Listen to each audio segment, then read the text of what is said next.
Right, well, hello and welcome to the last but one session today. This is 7 Stories Something to Smile About. And I can honestly say, having been to 7 Stories several times myself, that it is a truly amazing place and worthy recipient of your donations. So if you look at the bottom of the screen, you'll see that we're asking you to donate to 7 Stories in lieu of paying money. We don't want your money, we want you to give it all to 7 Stories, please. Well, I mean, obviously not all of it. If you'd like to join in with the chat, you'll find that there's a chat window at the side of the screen. That if you want to ask a question, there's a little tag at the bottom where it says ask a question, and if you put them in there, we'll deal with them either as they come along or as they at the end. So I am absolutely delighted to introduce John Beattie. He's the Business Development Manager of 7 Stories, and he's going to be telling us about what they've been doing over the last 10 months. So over to you. Thank you so much. Good afternoon, everyone. It is lovely to be with you today. Thank you so much for having me. My name is John. I am Business Development Manager within the Creative Learning and Engagement team at 7 Stories. Quite a long title. Essentially, I lead our education programs, some elements of our events program, and work closely with another manager in my team who looks after our community programs. What I wanted to do with this afternoon is fill you in essentially on what we've been up to recently. I thought that you might like to hear what we've been doing with children's books and how we've been using them to empower children and young people to explore their world in such a peculiar time and help them to develop empathy and resilience through this. So I'm going to give some examples. There's quite a lot to go through, so I'm going to go at a fair pace. There are a couple of examples that I will drill down to in detail. I will say really quickly, there is just a little bit of a sensitivity warning on one section of the presentation where we're going to talk a little around grief and a little around loss, and a project that we ran around picture books for children exploring those themes. So I will say this again when we come to it, but just so that you're aware, that is coming up around about a third of the way through this presentation. I will share the presentation with you and take you through an introduction actually to 7 Stories. I don't want to make any assumptions that you know who we are or where we are or indeed what we do. So 7 Stories, we are a 7-floored museum in Newcastle. We're actually on the outskirts of Newcastle upon Tyne in the Ouseburn Valley, and we have this glorious building, a converted mill, which sits on a river. So we have this beautiful, beautiful setting to share children's literature. Our museum opened around 15 and a half years ago in 2005.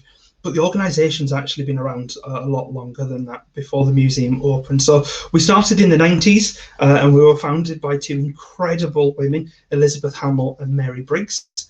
And they quite rightly spotted that there was a gap in children's literature where incredible works were going into private collections and weren't being shared. People weren't able to access the original materials that make up children's books. And they thought, as we still do, that wasn't really very fair.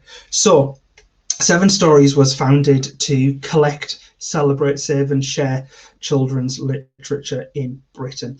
And they started to get in touch with authors, many of whom were excited about the idea, so excited that they started to donate a number of items before we had the incredible facilities that we do to store them, and the collection began and started to grow. After lots of fundraising bids, lots of events, lots of input from colleagues, authors, illustrators, publishers, an army of volunteers, and more than a little fundraising, the museum opened in 2005. So as you can see from the back of the building, we do have 7 floors. We are often mistakenly thought to have named the organisation after that, but we have not. We are named after the idea that there are only 7 stories in the world, and that each story is a retelling of one of these 7.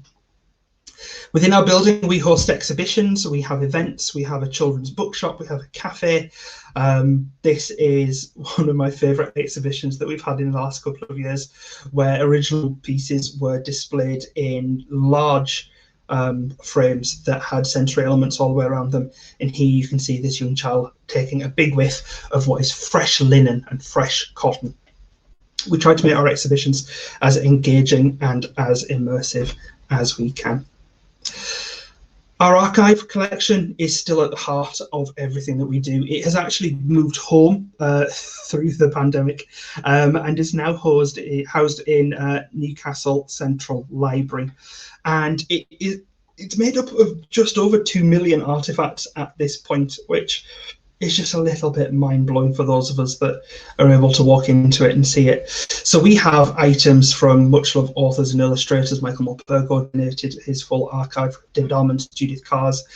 We have Enid Blyton's typewriter, which I get really excited about, and because of that, I've never been allowed near it. We share our collection through as much of our work as we can. We have children and young people explore original materials, helping them to understand the creative process that underpins beautiful, perfect, finished books that they often see, and help them to explore that kind of creative toil that so many of you will be very familiar with. First thing that I'd like to do is take you through a couple of the programs that we were running pre-COVID to give you an idea of what we usually get up to with children, young people and families. So here we have our exhibitions and we have events which we run. You can see Natasha, one of our Storycatcher team here, engaging with a family in our exhibition. We also run school visits to our exhibitions. We work with schools in the community and in their settings to run a series of programs, and I'll come to that a little later with some more detail. And we also do community projects. So this is a group of gentlemen from a Young Dads and Lads project, which was funded by Newcastle University to work with these incredible fellas and encourage them to enjoy the power of children's books and children's stories and to share them with their children. So we have in-building activity, education activity and community activity that was running quite heavily focused actually around our museum and building. Then March 2020, the world shifted and changed, and we very quickly had to get to grips with working in a digital realm. We were due to open a new exhibition in April 2020, which we were all really excited about. Where Stories Come From was and will be the first exhibition at Seven Stories that draws wholly and entirely from our collection to tell the story of British children's literature from the 1930s to the present day. No small task, I'm sure you understand. The exhibition is themed around the 7 plots. And we were so excited to be able to show people the way that we view stories and how we've decided to explore them, that rather than wait until an unknown time when the exhibition could open to the public, we decided to digitize the exhibition. So you're able to explore a lot of the exhibition content through our website. If you go to 7 Stories and Exhibitions, you will be able to see all of the different items that we shared. And we worked this as a 7-week program. So each week we shared one of the plots with lots of stories, links to our collections, our team pre-recording videos to share. And this started to move us into what we were doing through the pandemic. We're really, really keen to share our favourite books and those books that we know have the greatest impact at 7 Stories. So we developed a number of reading lists, recommended reads, 2 of my personal favourites showing on the screen right now. So Black Stories Matter, the list that we put together, was in response to the Black Lives Matter movement and the need for representation and inclusivity in children's literature. Our Black Stories Matter list actually has 60 books on it, which we believe is actually quite a short list, but they're cut down into 6 different categories for babies 0 to 3, right the way through to a section on poetry and one on non-fiction. That list was incredibly successful, so we went on to make a second, which was Reading with Pride. Celebrating Pride through the month of June, we have again created a 60-book-long list of the titles that we love. This was equally tricky to do, putting it down to just 60, but that list is also available on our website if you would like to see it. this is where things started to get interesting for me. We started to look at how we would engage children and families in events for real, live, because after a month of working remotely, we were starting to miss seeing children's faces and seeing the joy that we know that books and stories can bring to them. So we worked with two theatre companies, Little Supernovas and Brook, who were able to put together the most incredible virtual story times, which we do live. So we have up to 50 households join us on Zoom, all of them muted. We learned how to use that control very quickly. And we do a range of story times, fairy tales more often, that they are able to join in with, that they can sing, that they can dance. We ask them to do craft activities and engage. And it filled our hearts with joy a little bit to be able to see children and engage directly with them once more. And that's where we got to thinking, actually, there really was a space for Seven Stories to be working with children and families to provide fun and to provide joy, but also to start actually thinking through some of the bigger, trickier things that were happening. And that's where we started to work with Wendy Mado. So this is the section that I mentioned earlier, where we're going to talk a little bit about grief and loss. So anyone who is familiar with Wendy's work, you'll know that I am a huge fan. Her writing is beautiful. It comes from a gorgeous place. It's filled with heart and love and hope and joy, but often her titles are kind of tinged with the bittersweet. And a chance conversation with Wendy actually led us to develop an event for adults specifically, not for children, but for adults, that would focus on exploring picture books and grief and loss.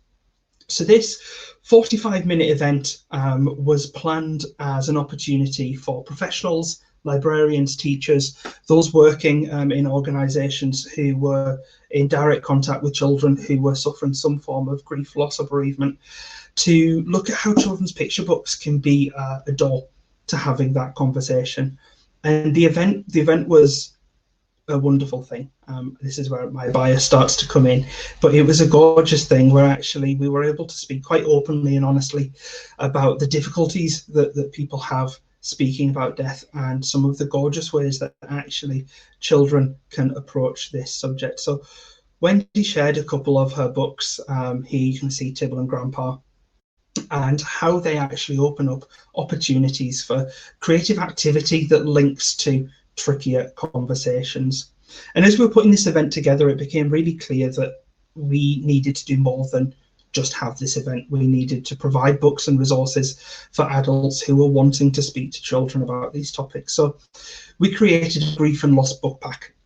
7 books, because we do most things in sevens here at Seven Stories, that explore grief and loss for children of roughly primary age. So we were looking at quite a decent swing in terms of age for this. And we put the packs together in the hope that they would be useful, at least, for those who were attending the event. What we weren't expecting was to be successful with a funding bid that allowed us to share a number of these packs with local schools and with local community organisations. We put together the pack of 7 books, which included the beautiful If All the World Were, and we shared these with schools along with creative learning resources that they would be able to use with the children in their care. We got a piece of feedback which makes my heart sing about a young boy who had been reading If All the World Were at school and had gone home to speak to his mum about his great-granddad who had died about 6 or 7 months prior. And this little boy was not sad. He was not upset. He was happy because he was recalling all of the wonderful things that he and his great-granddad had done. And he decided that actually what he needed to do was to draw some pictures to remember his great-granddad by and to remind everyone what a wonderful man he was. So he created this, which I think is the greatest piece of art. And it is a picture of his great-granddad in a top hat, naturally, going to the park when he was a younger man, having a lovely day next to the lake in the glorious sunshine. And this young boy asked his mum if they could share this picture of his great-granddad with his grandparents so that they could pop it on his fridge, on their fridge, and remember how wonderful great-granddad was. That for me is why we're here. This is why we do what we do. It's those opportunities for children to explore tricky topics, to explore things that are difficult and that might make them sad, and that sometimes adults aren't great at talking about or working through with them, in a way that's creative and hopeful, and brings, in this case, quite a lot of joy to the family. We have also been working on a series of events focused on this book, which is Gender Swapped Fairy Tales by Carrie Fransman and Jonathan Plackett. Anyone not familiar with this book, it's a really interesting approach to creating a text. So Carrie and Jonathan created an algorithm that has swapped the genders of traditional tales. So while you end up with a gender swap story, you still have a lot of very gendered language attributed to the original gender of the book, and it's fascinating. The effect of it is brilliant and wonderful, and also quite jarring.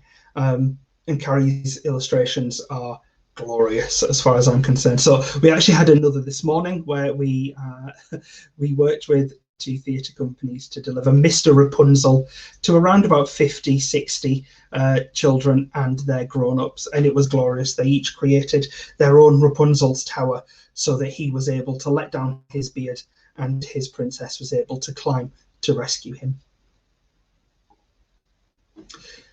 These are the events, or some of the events that we have coming up for the general public in the next couple of weeks. You can see Move and Make has gone already, but there's another coming up in February. The reason I've put that on is it is a free session, which we get very excited about because we don't always get to do as much free work as those of us at 7 Stories would like to do.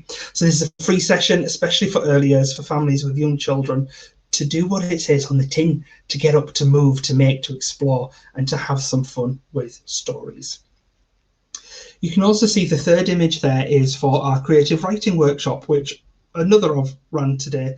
So this morning we were exploring a space odyssey with 10 children, ages ranging roughly 6 to 12, where they were creating their own pieces of creative writing based on space travel.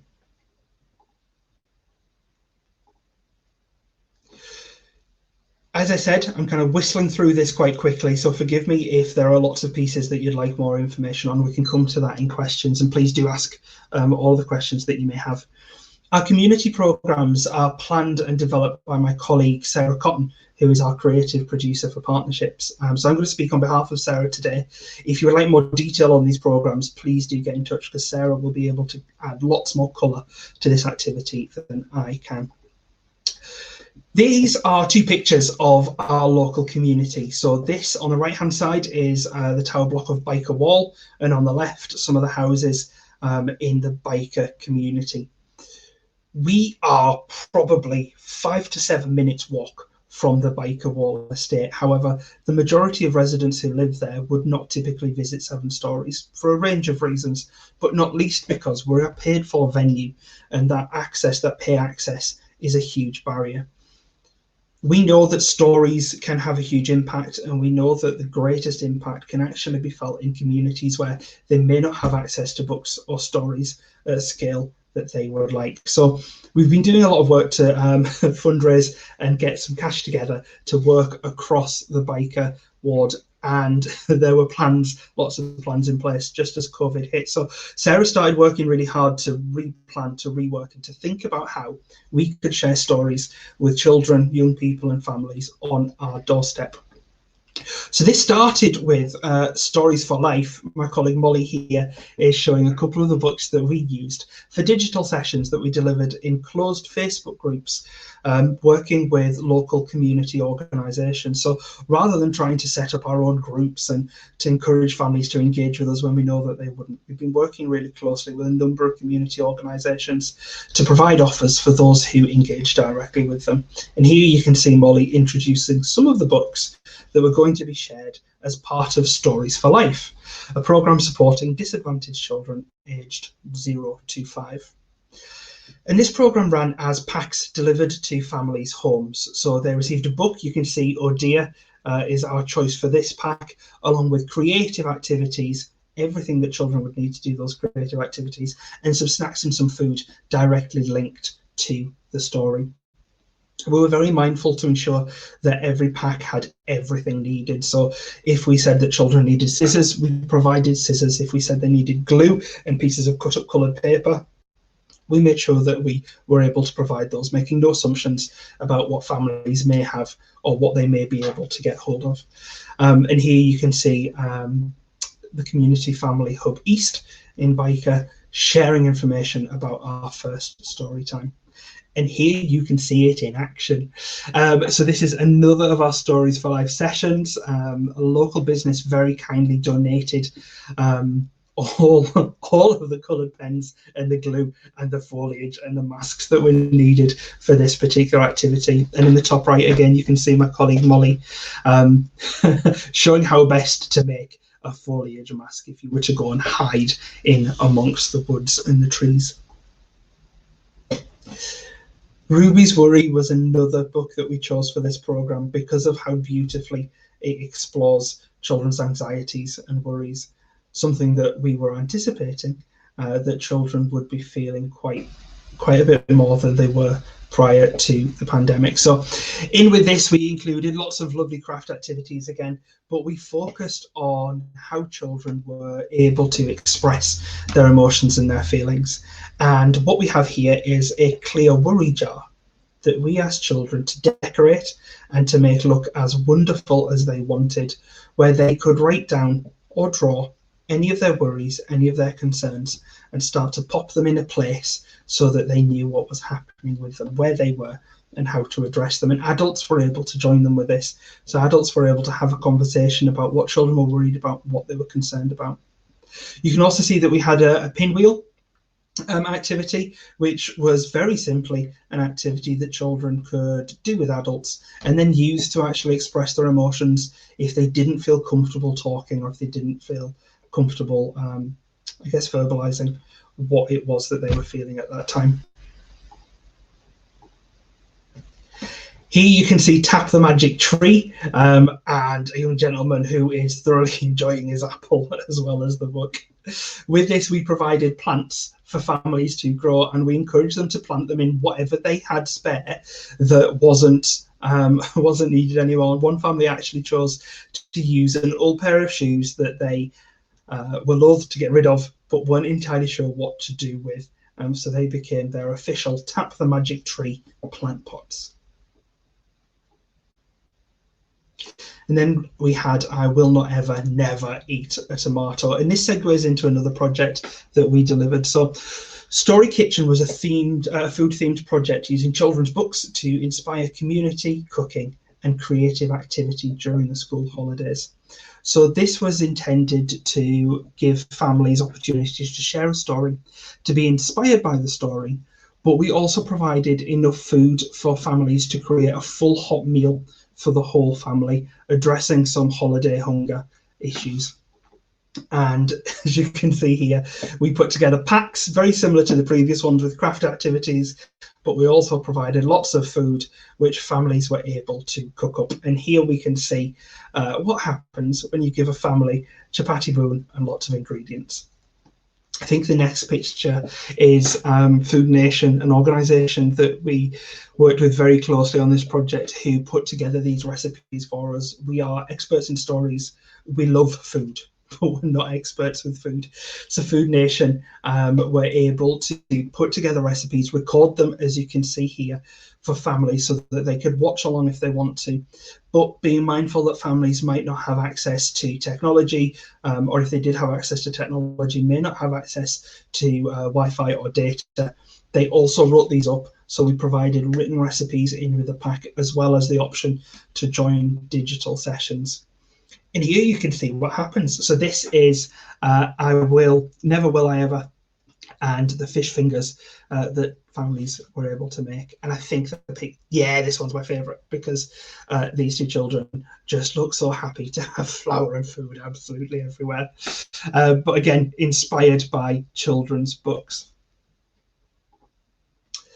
The next community program that we ran was the best summer ever. So this is working in partnership with, I think it was about 40 other organisations and charities across Byker and the wider city. And we provided doorstep story time. So during summer, when we were able to be a little closer to folks than we are now, we were sharing story times with families, one family at a time, out in the sunshine on the grass in Byker. And where families weren't comfortable coming to that space, we were able to go and deliver at their doorstep so that they were still able to take part in the sessions.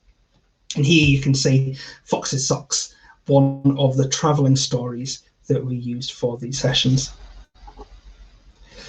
A new project which we've actually just brought online is funded by LNER, and this is supporting our community, particularly new mums, new parents, I should say, with engaging their children with stories when actually socialisation is so very, very difficult for children and families at the moment. And this is spread over a wider net than our local community. So this is following the LNER train line through the northeast of England.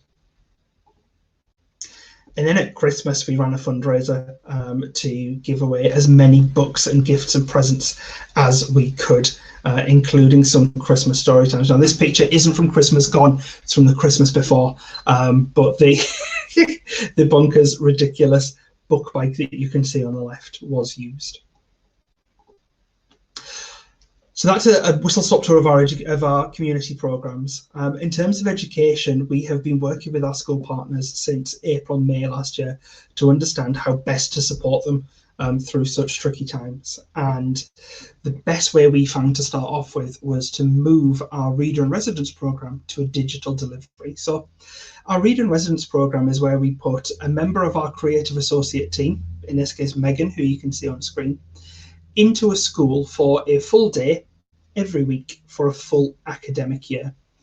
And in school, our creative associates work with the main goal of encouraging and expanding reading for pleasure and building a community that loves reading and sharing stories.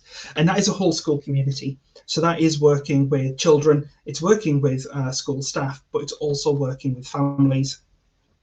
And we thought the best way in consultation with schools to continue that program was to provide pre-recorded story times that could be used in school by teachers for any key worker or vulnerable children, but that could also be shared with children who were homeschooling. Each story video came with a video full of activities, creative activities, from which you could pick one or two or do the full 6 or 7 that came with each book. And again, being mindful that not all children would have had access to the technology, we also listed out some of the activities, and some of them were done specifically as activities that children could do without having heard a story. And we sent those to school so that they were able to distribute them as hard copies to families who were coming to them regularly to collect other resources. Our Reader in Residence program then shifted, and we were delivering some live sessions, but predominantly back to pre-recorded at the moment. But with one school, Welbeck Academy in Walker, just to the east of our museum, we are still delivering live sessions for children who are in school, and then recorded for those who are at home. And that program focuses on creative writing. So the program's funded by the Helen Bailey Trust, and they have given us a mandate to work with children and young people to encourage them to see themselves as writers and to see themselves as not only capable and able, but confident to share their stories. That program is very heavily inspired by our collection. So we've been working with a range of different pieces. We've been working with David Almond and Polly Dunbar's My Dad's a Birdman. We shifted to look at a Catherine Storr archive and miniature books. We've been working with the British Library to explore opportunities for children to present their work, and we will be continuing that programme right the way through to summer. Our Authors into Schools programme has gone digital, and it has been bonkers. That is the only word I have for this programme at the moment. So we have an Authors into Schools programme that does what it says on the tin, knowing the huge impact that hearing an author or an illustrator speak about their work can have on children, where typically we would take authors into schools as part of book tours. We had to shift that around a little bit and start to deliver digitally from September. Our Authors into Schools programme had around about 13,000 children join one of our events from April 2019 through to March 2020. We were concerned that doing this digitally, children wouldn't have the same sort of interest and that the events wouldn't have the same sort of impact. So we very carefully crafted this programme so that only 7, as I said earlier, we do things in 7s, only 7 schools could attend each event, to ensure that children were able to hear a question being asked of the author or of the illustrator from their school. Events are done on Zoom but broadcast through YouTube so that schools are able to see.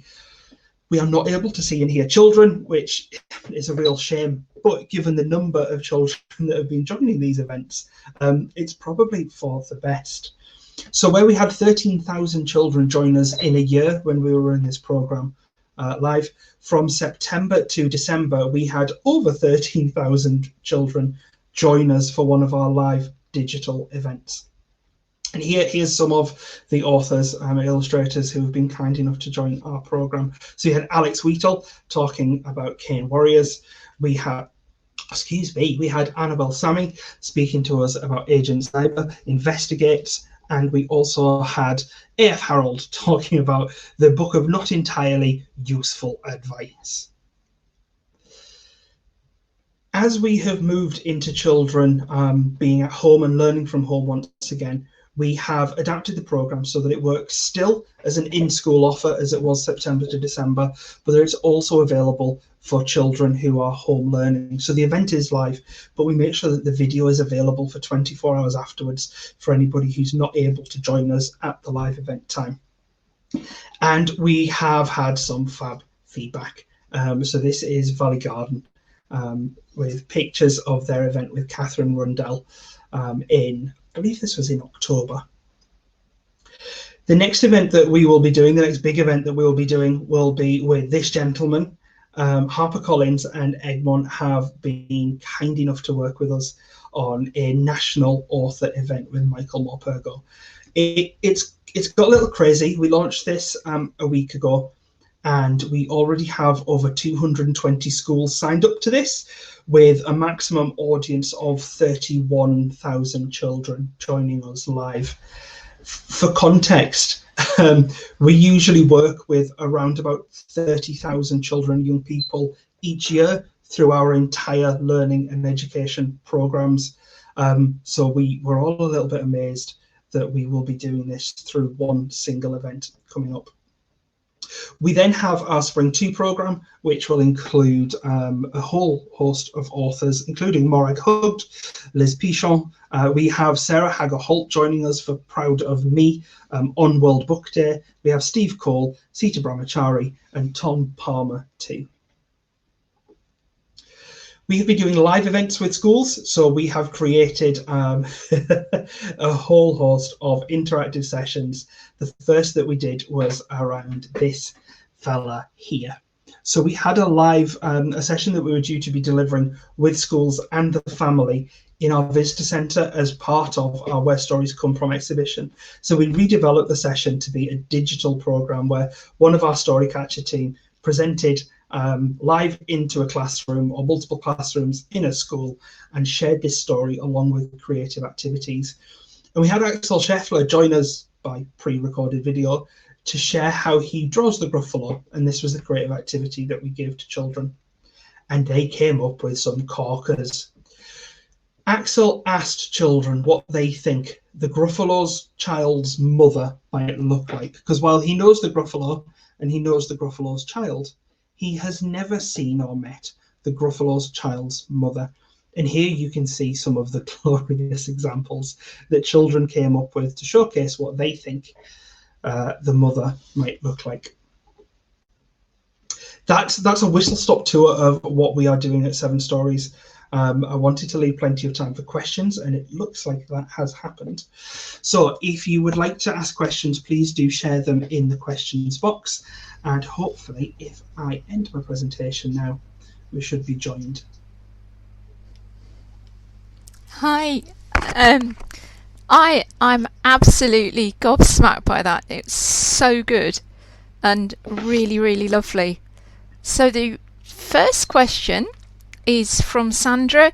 Can individuals not school affiliated watch the authors in school events? So for the Michael Morpurgo event, absolutely. If you go to the Seven Stories website, there's a big banner on the top, and we have two different registration forms. One is for schools, and one is for families, just in case their schools don't want to take part in the event. Our Authors into Schools events, we typically keep just for schools. However, if you are interested in seeing any of those authors in particular speak, please do just drop me an email and we will be able to kind of quietly sneak you into the event. The emails can be found on the Seven Stories website under contact. There's actually a pretty comprehensive list of who's who. So I've got a question.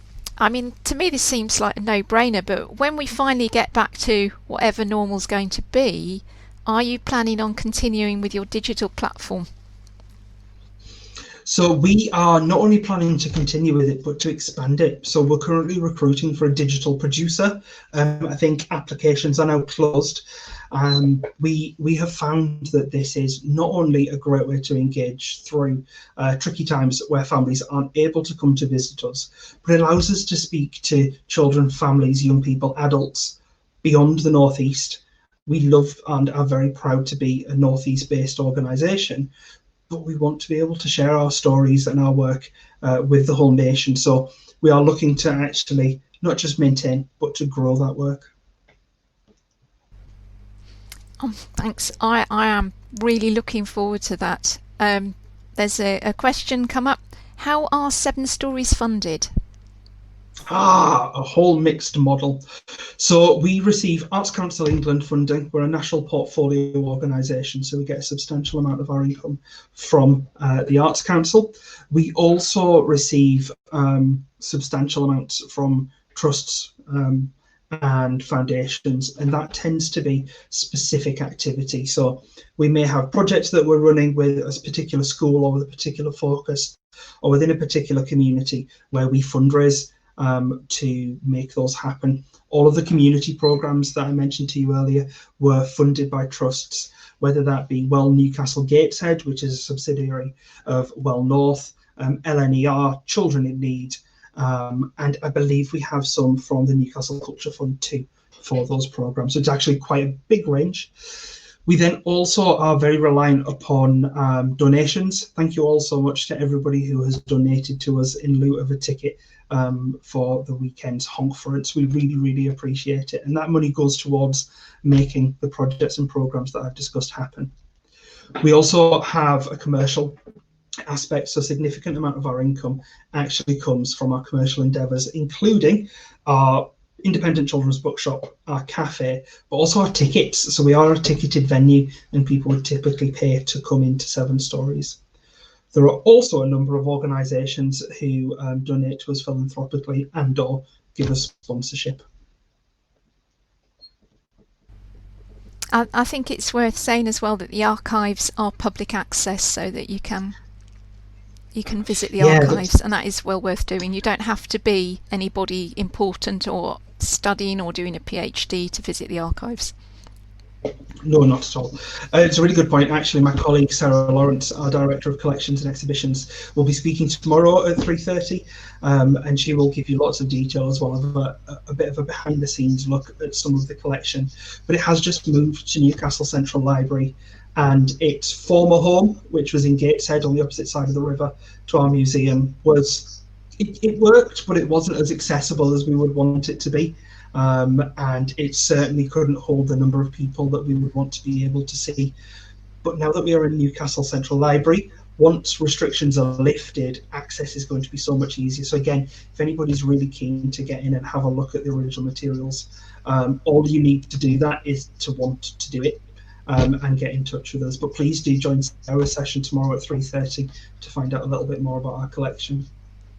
So I've got a question from Annalise, who is running admin on this event.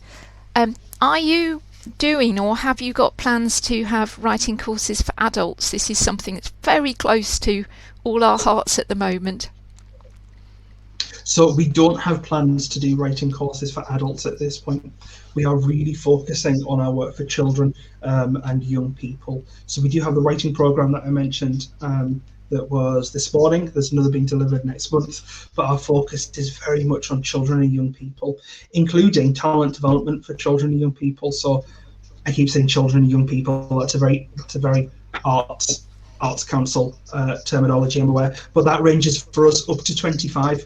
So we do have a programme that's funded by the Gillian Dickinson Trust to look at talent development within that age group, and it's a programme that unfortunately has had to go on pause as we've been working through kind of the pandemic, but we're looking to bring that back up. But our focus is very much children and young people at the moment. Sorry, possibly not the answer you were all hoping for. It's a constant problem. So this is, oh, hang on a minute. Now this is coming through. What's your favourite archived piece? Oh, so this, my favourite piece is my favourite piece because of how calm everybody else was about its arrival. So I visited our old collection store, and this incredible huge box arrived, and all of my colleagues in the collections team were, it was just another day to them. It was Tuesday, something had arrived to be accessioned. But me not having access to the collection very often was very excited. I was like, do you mind if can I open that box, please? And my very patient colleagues just went, yes, John, you can open the box. So thank you. And I opened it up, and inside were all of the original illustrations for Mog by Judith Carr. And can you imagine? Oh, wow. I get like, I get very excited about this, and it's I love the story, and I love Judith's work. But for me, the reason I love the piece that I saw on top as my favourite is because of that feeling that I had, that moment of, this is the feeling that we are trying to share. This is why we're here. This is why we save these things from going into private collections. This is why we want to share them, so that people can have that moment of childish excitement that I had. Please can I open the box with original pieces? So that was my favourite piece, and possibly one of my favourite collections moments. I am so jealous. So there's another question. This is again about adult engagement. Now I do know, because I've been to them, that you have in the past done author events for adults and for academics, for people on the MA Lit course at Newcastle, and for aspiring children's writers. Are there plans in the future? Are there some more in the pipeline coming up, maybe online? So again, at the moment, our focus, particularly within my team, the Creative Learning and Engagement Department, we are focusing on children and young people at the moment. Once the building reopens and we're starting to get things back in motion, yes, there will be some. I can't commit to what they will be or what that will look like. But we have a very close partnership with Newcastle University and the Centre for Children's Literature there. So we are looking at ways that we can, working with the university and all of their expertise, actually look at events that are for adults beyond educators. Educators is kind of my main focus at the moment as education programme manager. I think there might be another question down there. Oh, Catherine's... I just realised Sarah Lawrence is with us. Hello, Sarah. Sorry. Hi, Sarah. Oh, here we go. This is from Catherine. We love being able to visit the Tiger Who Came to Tea travelling exhibition with our son and my parents when it was on. Obviously, they can't be happening at any time soon, but are there any in the pipeline that you're particularly excited about? So it's really peculiar knowing that Sarah is here and not being able to hand this question across to her. I do know that our Elmer exhibition has left the building and is on tour, and will be going to a number of venues as and when they're able to open up. And the Elmer exhibition, David McKee, is, it's a gorgeous exhibition, because you have Elmer, a book that both children and adults are very familiar with, but you also get to explore a lot of David's other work, including Mr. Ben, a great classic, and my personal favourite, Not Now Bernard. It's a book that, again, I remember from childhood, and that moment of seeing the illustrations and going, oh, I couldn't even touch that. That was a brilliant moment. So Elma is certainly out on tour, and Sarah will be able to, this is a shameless plug to ask everybody to join her tomorrow, because it'll be a fantastic session. Sarah will be able to talk a little more about our touring exhibitions. Oh, here we are. So Elma is at Henley River and Roy Museum, and it'll reopen as soon as the museum reopens. I think next year we're all just going to go. That's why I'm planning as soon as things open up. I'm not going to be at home at all. I'm going to be going to everything that I've been missing and doing everything and seeing everybody. And you're certainly on my list for that. We very much look forward to seeing you. Yeah.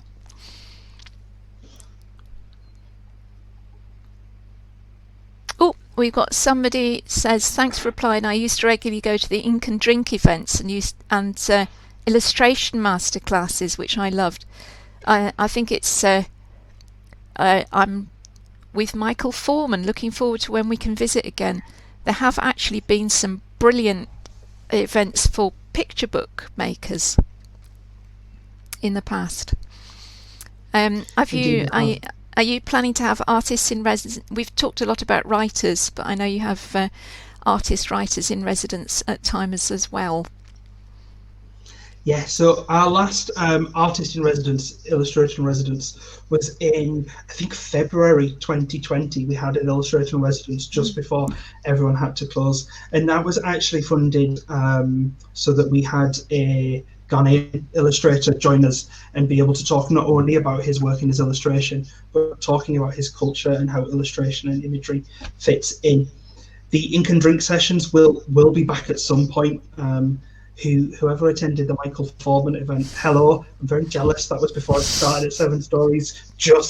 I am not an artist, I'm not an illustrator, but who wouldn't want to spend an hour and a half with Michael Foreman and a pint learning how to draw? Those sessions will be coming back. Oh, there's a question. What is Ink and Drink?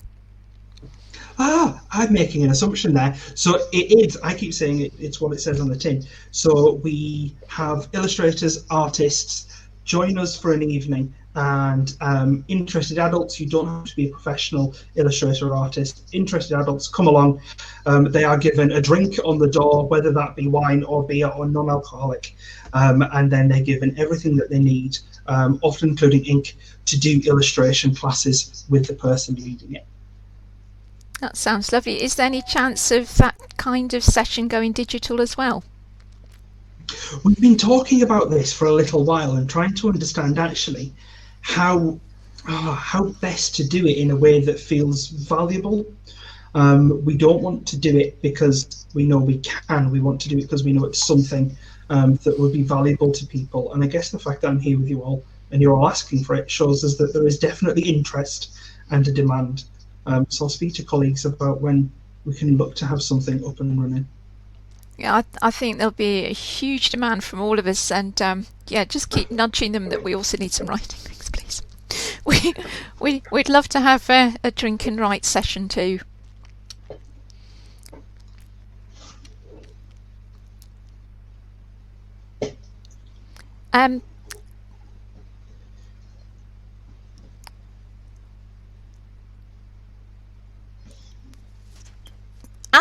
After the Elma exhibition, what if you could wave a magic wand, what would you like to do? Oh, if I could have any exhibition that I wanted. I need to apologise to Sarah here because I'm going to come up with a huge list of things that go on, do tell. And that we don't have running. So if I could have anything, so the person that I most want to work with at the moment is Sydney Smith, an illustrator based in Canada, whose latest work, I Talk Like a River, has just been released. And his work blows my mind. It's beautiful. So I would love to do something with him as an illustrator. If we were to look at a whole retrospective piece, I think I would want to, Sarah, I'm sorry, I would want to have something that actually explored queer stories. So looking at stories from the LGBTQ plus community, looking at how queer stories can support queer families. We've done a number of programs around this area already. We've done drag story times, and we're looking at the moment to bring more activity in for LGBTQ History Month in February and through in June. But Sarah, if we could do an exhibition, that would be class. Thank you. Yeah, I could see that. There's a real need for that. Is there any chance of doing archive Zoom talks, so for all these people who can't get there? I am going to let Sarah answer that one for you, because I wouldn't like to put her on the spot. Unlike with the exhibition, which I was really comfortable doing. Okay, might have to. Yeah, sounds good to me. Yeah, I think there'd be quite a, because although it is lovely to get your hands on these things, literally get your hands with the white gloves on. I know a lot of us are just desperate to do anything at the moment. Would Sarah like to come up and talk about that? I can. Oh, are we able to invite her if she's happy to? Come to my talk tomorrow. Okay, fair enough. Yes, please come to the talk tomorrow. Perfect. So what's your absolute favourite thing that you've done over the last 12 months? Oh, there have been so many. The presentation that I kind of very quickly ran through today is by no means the scope of everything that we've done. The thing that touched me the most was likely the event that we did with Wendy and the impact that came after. I have never, as a grown-up, delivered an event where I've cried, let alone an event where I've cried and that's been accepted and that's been part of the session. Talking about such tricky topics, especially things like grief and loss, that was a beautiful moment for me as an individual as well as for a professional. So that was a great moment. I enjoyed that very much.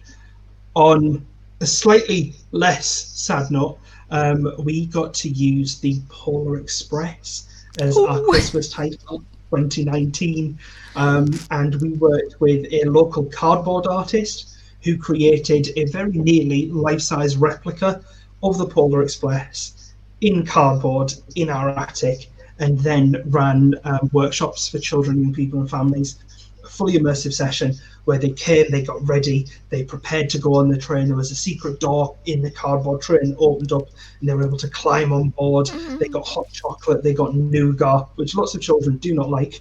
It's quite entertaining seeing them try it. And then they got to go and do their own craft activities as well. That was a really, really lovely thing. There's a lovely question here. Newcastle is a long way from London and indeed also a long way from Aberdeen and Exeter. How do you reach children from those areas of possible deprivation to enthuse them? So our Authors into Schools programme is the biggest programme that we have for that at the moment, particularly with it being digital from September. And we've started to see growth in that. So in September, the vast majority of schools that were joining us from digital Author into School sessions were from the North East, not surprisingly, North East based. Our schools community that we work with is typically within travel to a school, deliver, and then come back home within a day. But that started to grow, so we've actually started to have more schools from Cumbria, interestingly, and more schools from Essex starting to join. And the reason that we are doing the Michael Morpurgo event as a free event, not just to celebrate Morpurgo month, February being Morpurgo month, is to encourage as many schools as possible to join us. So for that event, we now have schools registered right the way through Scotland, Northern Ireland, Wales, and it is starting to grow. So our impact with children across areas beyond the North East isn't something that's been within the control of the creative learning team, at least up until now. But our digital programs are starting to shift that. Our touring exhibitions are probably the biggest way that children have accessed Seven Stories works to date.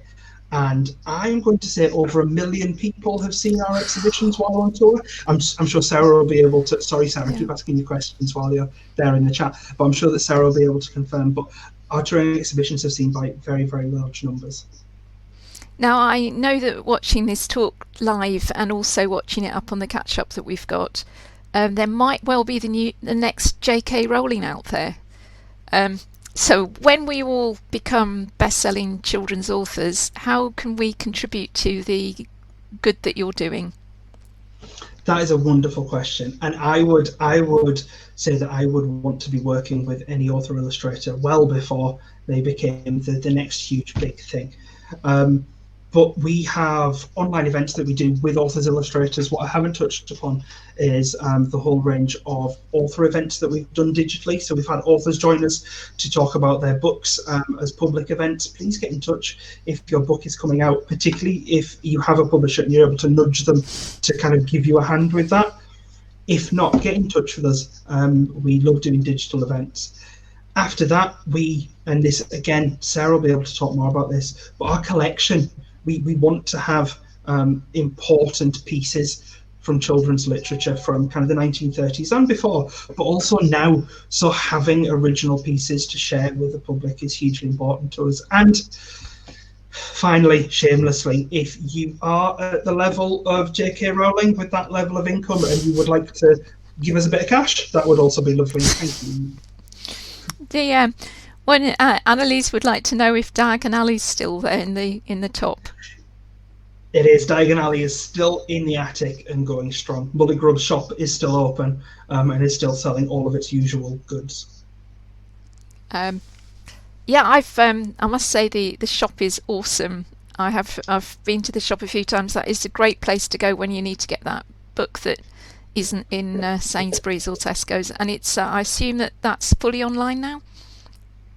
So, thank you. Yes and no in that order. So I love our bookshop. Obviously, I'm I'm very biased, but our bookshop team are incredible. And while we don't have an online bookshop to the scale of kind of the big retailers, we do have a number of different ways that you can buy from us digitally. So we do have a small select amount of stock available on our website, but we also use Hive, so you can donate to us through Hive or bookshop.org. So we have a storefront set up on bookshop.org that includes both of those lists that I mentioned at the beginning, Black Stories Matter and Reading with Pride, along with lots of other lists. If there is a book that you want and it's not there, just drop us a line. Our bookshop team, our bookshop manager is still working, even though from home, I think her house might look a little bit like a warehouse right now, but you can get in touch with us too. Well, I think that's we've come to the end of the questions, and thank you very much. I need to thank John Beattie for being here. It's been absolutely a joy speaking to you, and I hope at some point, probably next year, to meet you properly in the flesh. I'd like to thank the Golden Egg Social Club for organising this event, and for Annalise and Debbie for being behind the scenes, invisible but no less important, and off to the next event, and if not, we'll see you tomorrow. Bye. Thank you. Bye.